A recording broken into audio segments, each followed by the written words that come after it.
Assalomu alaykum aziz Quva xalqimiz. Mana bizning oshxona Quva Qo'shgacha yo'nalishi bo'yicha Chinor kafesimiz. Baliqlar, ovqatlar, shashliklar.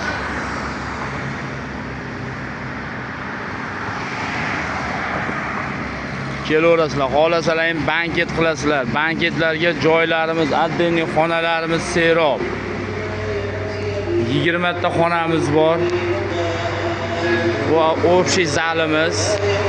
Mana bu chekkadagilar har bittasi xonalarimiz mana. Oilaviy kelishlar mumkin. Bemalol отдельный xonalar, konditsionerli xonalarimiz bor. Divan kreslo, so'riliklar.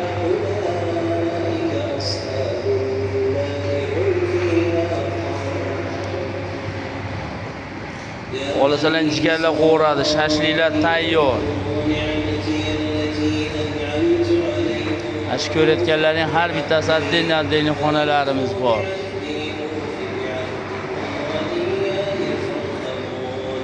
Hozir orqada oilaviy kelib, bemalol o'tirib, banketlar qilib, osh sho'rvalar, zakasni qilib o'tirishlaring uchun oilaviy bola chaqalar ayollar bilan kelib o'tirishlaring uchun mana отдельный xonalarimiz mana bu tomonlarda mana отдельный xonalarimiz.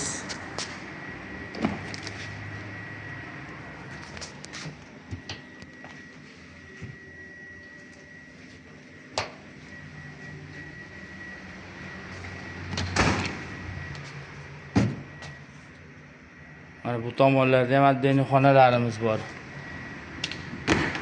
Oshna og'aynilar, oilaviy. Mana bu yoqda so'rili xonalarimiz bor. Bemalol kelib, dam olib ketishlaring mumkin.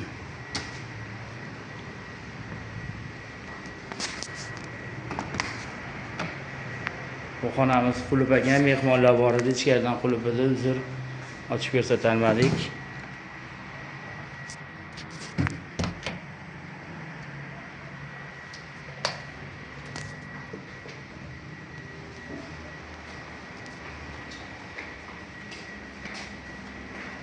Отдельный xonalar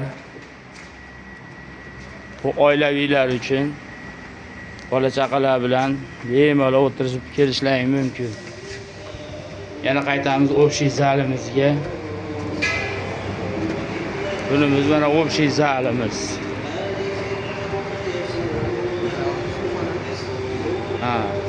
Bu общий zalda ham отдельный xonalarimiz bor mana.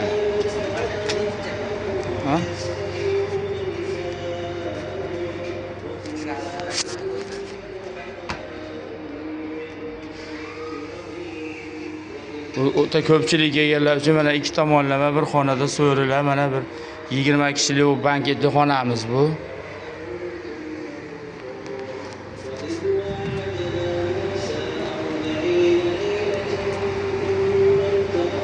Sudlar yaqin qilmadingiz? Sudlar yaqin.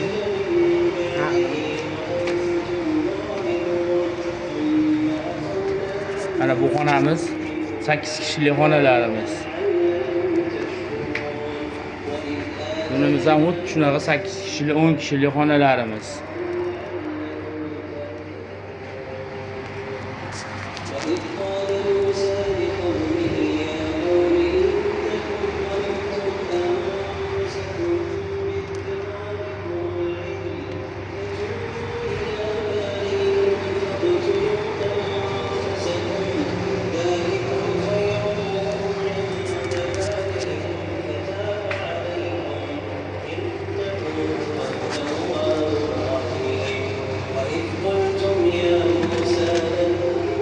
Bu xonamiz ham bir 15 kishilik tunizallar konditsionerlari bilan salqingina.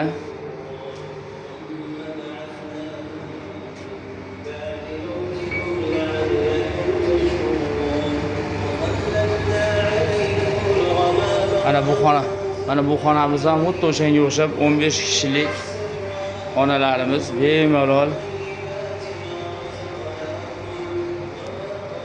kelib banketlar o'tkazib dam olib ketishlaring mumkin. Bizda bema'ni bittasi unaqa ichkiliklar yo'q.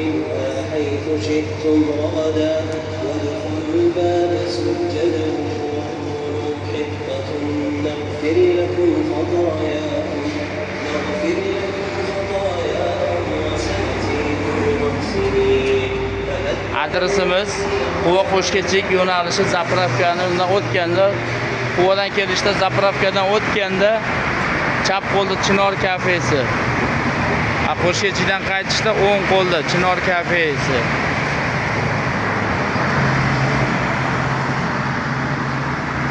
O'g'rimizda gilam bozorlari, gilam magazinlar.